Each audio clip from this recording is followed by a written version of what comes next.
Hello friends, स्वागत है आप सभी का हमारे इस यूट्यूब चैनल हिंदी साहित्य में।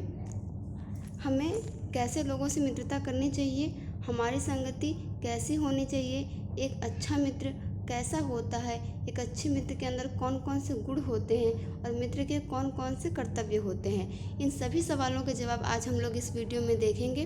हम लोग इस वीडियो में देखेंगे मित्रता, जो कि आचार्य रामचंद्र शुक्ल का एक बहुत ही प्रसिद्ध निबंध है।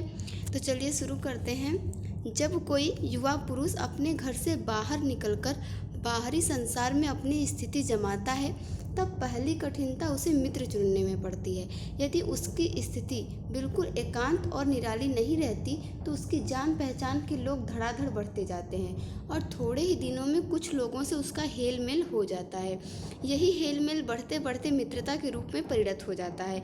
मित्रों के चुनाव की उपयुक्तता पर उसके जीवन की सफलता निर्भर हो जाती है, क्योंकि संगति का गुप्त प्रभाव हमारे आचरण पर बड़ा भारी पड़ता है। हम लोग ऐसे समय में समाज में प्रवेश करके अपना कार्य आरंभ करते हैं, जबकि हमारा चित्त कोमल और हर तरह का संस्कार ग्रहण करने योग्य रहता है। हमारे भाव अपरिमार्जित और हमारी प्रवृत्ति अपरिपक्व रहती है।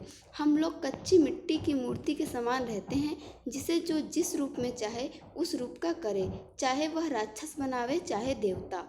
ऐसे लोगों का साथ करना हमारे लिए बुरा है, जो हमसे अधिक दृढ़ संकल्प के हैं, क्योंकि हमें उनकी हर एक बात बिना विरोध के मान लेनी पड़ती है।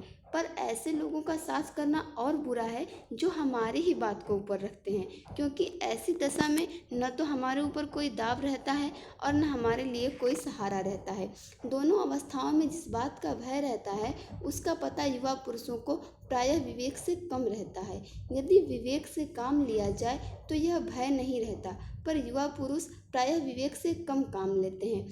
कैसे आश्चर्य की बात है कि लोग एक घोड़ा लेते हैं तो उसके गुण दोषों को कितना परख लेते हैं, पर किसी को मित्र बनाने में उसके पूर्व आचरण और प्रकृति आदि का कुछ भी विचार और अनुसंधान नहीं करते। वे उसमें सब बातें अच्छी ही अच्छी मानकर अपना पूरा विश्वास जमा देते हैं। हंसमुख चेहरा, बातचीत का ढंग, थोड़ी चतुराई या साहस, यही दो चार बातें किसी में देखकर लोग झटपट उसे अपना बना लेते हैं। हम लोग नहीं सोचते कि मैत्री का उद्देश्य क्या है तथा जीवन के व्यवहार में उसका कुछ मूल्य भी है। यह बात हमें नहीं सूझती कि यह ऐसा साधन है जिससे आत्मशिक्षा का कार्य बहुत सुगम हो जाता है। एक प्राचीन विद्वान का वचन है, विश्वासपात्र मित्र से बड़ी भारी रक्षा रहती है। जिसे ऐसा मित्र मिल जाए उसे समझना चाहिए कि खजाना मिल गया। विश्वासपात्र मित्र जीवन की एक औषधि है। हमें अपने मित्रों से यह आशा रखनी चाहिए कि वे उत्तम संकल्पों में हमें दृढ़ करेंगे, दोष और त्रुटियों से हमें बचाएंगे, हमारे सत्य, पवित्रता और मर्यादा के प्रेम को पुष्ट करें। जब हम कुमार्ग पर पैर रखेंगे तब वे हमें सचेत करेंगे, जब हम हतोत्साहित होंगे तब हमें उत्साहित करेंगे। सारांश यह है कि वे हमें उत्तमता पूर्वक जीवन निर्वाह करने में हर तरह से सहायता देंगे। सच्ची मित्रता से उत्तम वैद्य की सी निपुणता और परख होती है। अच्छी से अच्छी माता का सधैर्य और कोमलता होती है। ऐसी ही मित्रता करने का प्रयत्न जो है पुरुष को करना चाहिए। छात्रावास में तो मित्रता की धुन सवार रहती है। मित्रता हृदय से उमड़ पड़ती है। पीछे के जो स्नेह बंधन होते हैं उसमें न तो उतनी उमंग रहती है न उतनी खिन्नता। बाल मैत्री में जो मनन करने वाला आनंद होता है, जो हृदय को बेधने वाली इच्छा होती है, वह और कहाँ। कैसी मधुरता और कैसी अनुरक्ति होती है, कैसा अपार विश्वास होता है। हृदय के कैसे कैसे उद्गार निकलते हैं। वर्तमान कैसा आनंदमय दिखाई पड़ता है और भविष्य के संबंध में कैसी लुभाने वाली कल्पनाएं मन में रहती हैं। कितनी जल्दी बातें लगती हैं और कितनी जल्दी मानना मनाना होता है। सहपाठी की मित्रता, इस उक्ति में हृदय के कितने भारी उथल पुथल का भाव भरा हुआ है। किंतु जिस प्रकार युवा पुरुष की मित्रता स्कूल के बालक की मित्रता से दृढ़, शांत और गंभीर होती है, उसी प्रकार हमारे युवावस्था के मित्र बाल्यावस्था के मित्रों से कई बातों में भिन्न होते हैं। मैं समझता हूँ कि मित्र चाहते हुए बहुत से लोग मित्र के आदर्श की कल्पना मन में करते होंगे, पर इस कल्पित आदर्श से तो हमारा काम जीवन की झंझटों में चलता नहीं। सुंदर प्रतिमा, मनभावनी चाल और स्वच्छंद प्रकृति, यही 2-4 बातें देखकर मित्रता की जाती है। पर जीवन संग्राम में साथ देने वाले मित्रों में इनसे कुछ अधिक बातें चाहिए। मित्र केवल उसे नहीं कहते जिसके गुणों की तो हम प्रशंसा करें, पर जिससे हम स्नेह न कर सकें, जिससे अपने छोटे मोटे काम तो हम निकालते जाएं, पर भीतर ही भीतर घृणा करते रहें। मित्र सच्चे पथ प्रदर्शक के समान होना चाहिए, जिस पर हम पूरा विश्वास कर सकें। भाई के समान होना चाहिए, जिसे हम अपना प्रीति पात्र बना सकें। हमारे और हमारे मित्र के बीच सच्ची सहानुभूति होनी चाहिए, ऐसी सहानुभूति जिससे एक के हानि लाभ को दूसरा अपना हानि लाभ समझे। मित्रता के लिए यह आवश्यक नहीं कि 2 मित्र एक ही प्रकार का कार्य करते हों या एक ही रुचि के हों। इसी प्रकार प्रकृति और आचरण की समानता भी आवश्यक या वांछनीय नहीं है। 2 भिन्न प्रकृति के मनुष्यों में बराबर प्रीति और मित्रता रही है। राम धीर और शांत प्रकृति के थे, लक्ष्मण उग्र और उद्धत स्वभाव के थे, पर दोनों भाइयों में अत्यंत प्रगाढ़ स्नेह था। उदार तथा उच्चाशय कर्ण और लोभी दुर्योधन के स्वभावों में कुछ विशेष समानता न थी, पर उन दोनों की मित्रता खूब निभी। यह कोई भी बात नहीं है कि एक ही स्वभाव और रुचि के लोगों में ही मित्रता खूब निभे।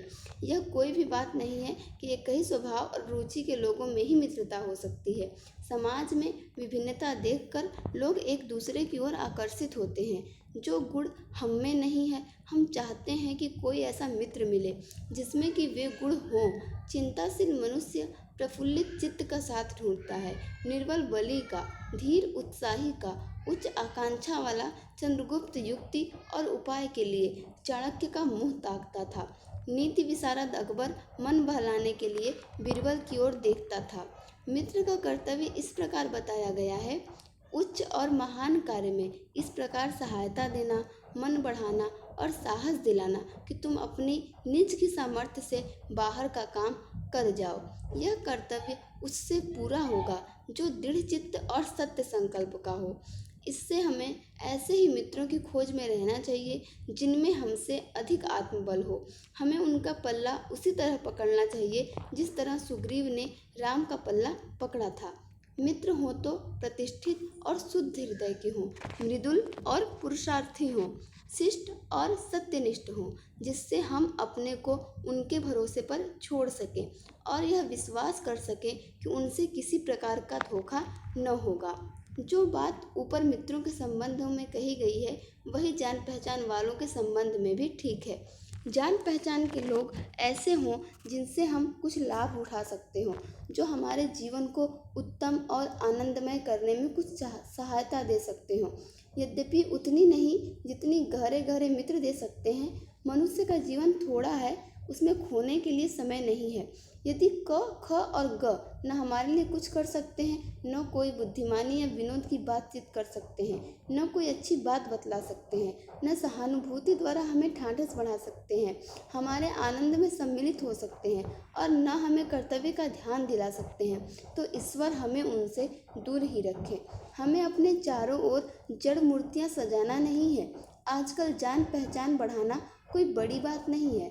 कोई भी युवा पुरुष ऐसे अनेक युवा पुरुषों को पा सकता है जो उसके साथ थिएटर देखने जाएंगे, नाच रंग में आएंगे, सैर सपाटे में जाएंगे, भोजन का निमंत्रण स्वीकार करेंगे। यदि ऐसे जान पहचान के लोगों से कुछ हानि न होगी तो लाभ भी न होगा, पर यदि हानि होगी तो बड़ी भारी होगी। सोचो तो तुम्हारा जीवन कितना नष्ट होगा। यदि ये जान पहचान के लोग उन मनचले युवकों में से निकले जिनकी संख्या दुर्भाग्यवश आजकल बहुत बढ़ रही है, यदि उन सोहदों में से निकले जो अमीरों की बुराइयों और मूर्खताओं की नकल किया करते हैं, गलियों में ठट्ठा मारते हैं और सिगरेट का धुआं उड़ाते चलते हैं, ऐसे नवयुवकों से बढ़कर शून्य, निसार और शोचनीय जीवन और किसका है।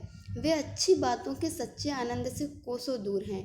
उनके लिए न तो संसार में सुंदर और मनोहर उक्ति वाले कवि हुए हैं और न संसार में सुंदर आचरण वाले महात्मा हुए हैं। उनके लिए न तो बड़े बड़े वीर अद्भुत कर्म कर गए हैं और न बड़े बड़े ग्रंथकार ऐसे विचार छोड़ गए हैं जिनसे मनुष्य जाति के हृदय में सात्विकता की उमंगें उठती हैं। उनके लिए फूल पत्तियों में कोई सौंदर्य नहीं, झरनों के कलकल में मधुर संगीत नहीं, अनंत सागर तरंगों में गंभीर रहस्यों का आभास नहीं। उनके भाग्य में सच्चे प्रयत्न और पुरुषार्थ का आनंद नहीं, उनके भाग्य से सच्ची प्रीति का सुख और कोमल हृदय की शांति नहीं। जिनकी आत्मा अपने इंद्रिय विषयों में ही लिप्त है, जिनका हृदय नीचाशयों और कुत्सित विचारों से कलुषित है, ऐसे नाशोन्मुख प्राणियों को दिन दिन अंधकार में पतित होते देख कौन ऐसा होगा जो तरस न खाएगा। उसे ऐसे प्राणियों का साथ न करना चाहिए। मकदूनिया का बादशाह डेमेट्रियस कभी कभी राज्य का सब काम छोड़कर अपने ही मेल के 10-5 साथियों को लेकर विषय वासना में लिप्त रहा करता था। एक बीमारी का बहाना करके इसी प्रकार वह अपने दिन काट रहा था। इसी बीच उसका पिता उससे मिलने के लिए गया और उसने एक हंसमुख जवान को कोठरी से बाहर निकलते देखा। जब पिता कोठरी के भीतर पहुंचा तो डेमेट्रियस ने कहा, ज्वर ने मुझे अभी छोड़ा है। पिता ने कहा, हाँ ठीक है, वह दरवाजे पर मुझे मिला था। कुसंग का ज्वर जो है सबसे भयानक होता है। यह केवल नीति और सद्वृत्ति का ही नाश नहीं करता बल्कि बुद्धि का भी क्षय करता है। किसी युवा पुरुष की संगति यदि बुरी होगी तो वह उसके पैरों में बंधी चक्की के समान होगी जो उसे दिन दिन अवनति के गड्ढे में गिराती जाएगी, और यदि अच्छी होगी तो सहारा देने वाली बाहु के समान होगी जो उसे निरंतर उन्नति की ओर उठाती जाएगी। इंग्लैंड के एक विद्वान को युवावस्था में राज दरबारियों में जगह नहीं मिली। इस पर जिंदगी भर वह अपने भाग्य को सराहता रहा। बहुत से लोग तो इसे अपना बड़ा भारी दुर्भाग्य समझते, पर वह अच्छी तरह जानता था कि वहाँ वह बुरे लोगों की संगति में पड़ता जो उसकी आध्यात्मिक उन्नति में बाधक होते। बहुत से लोग ऐसे होते हैं जिनके घड़ी भर के साथ से भी बुद्धि भ्रष्ट हो जाती है, क्योंकि उतने ही बीच में ऐसी ऐसी बातें कही जाती हैं जो कानों में न पड़नी चाहिए। चित्त पर ऐसे प्रभाव पड़ते हैं जिनसे उसकी पवित्रता का नाश होता है। बुराई अटल भाव धारण करके बैठती है। बुरी बातें हमारी धारणा में बहुत दिनों तक टिकती हैं। इस बात को प्रायः सभी लोग जानते हैं कि भद्दे व फूहड़ गीत जितनी जल्दी ध्यान पर चढ़ते हैं उतनी जल्दी कोई गंभीर या अच्छी बात नहीं। एक बार एक मित्र ने मुझसे कहा कि उसने लड़कपन में कहीं से एक बुरी कहावत सुन पाई थी जिसका ध्यान वह लाख चेष्टा करता है कि न आए, पर बार बार आता है। जिन भावनाओं को हम दूर रखना चाहते हैं, जिन बातों को हम याद नहीं करना चाहते, वे बार बार हृदय में उठती हैं और बेधती हैं। अतः तुम पूरी चौकसी रखो। ऐसे लोगों को कभी साथी न बनाओ जो अश्लील, अपवित्र और फूहड़ बातों से तुम्हें हंसाना चाहें। सावधान रहो, ऐसा ना हो कि पहले पहले तुम इसे एक बहुत सामान्य बात समझो और सोचो कि एक बार ऐसा हुआ फिर ऐसा न होगा, अथवा तुम्हारे चरित्र बल का ऐसा प्रभाव पड़ेगा कि ऐसी बातें बकने वाले आगे चलकर आप सुधर जाएंगे। नहीं, ऐसा नहीं होगा। जब एक बार मनुष्य अपना पैर कीचड़ में डाल देता है तब फिर यह नहीं देखता कि वह कहाँ और कैसी जगह पैर रखता है। धीरे धीरे उन बुरी बातों में अभ्यस्त होते होते तुम्हारी घृणा कम हो जाएगी। पीछे तुम्हें उनसे चिढ़ न मालूम होगी, क्योंकि तुम यह सोचने लगोगे कि चिढ़ने की बात ही क्या है। तुम्हारा विवेक कुंठित हो जाएगा और तुम्हें भले बुरे की पहचान न रह जाएगी। अंत में होते होते तुम भी बुराई के भक्त बन जाओगे।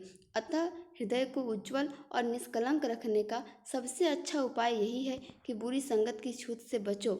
यही पुरानी कहावत है कि काजर की कोठरी में कैसो हूँ सयानू जाए, एक लीक काजर की लागी है पे लागी है। तो फ्रेंड्स, आचार्य रामचंद्र का शुक्ल का जो निबंध है मित्रता, वो यहीं पे समाप्त होता है।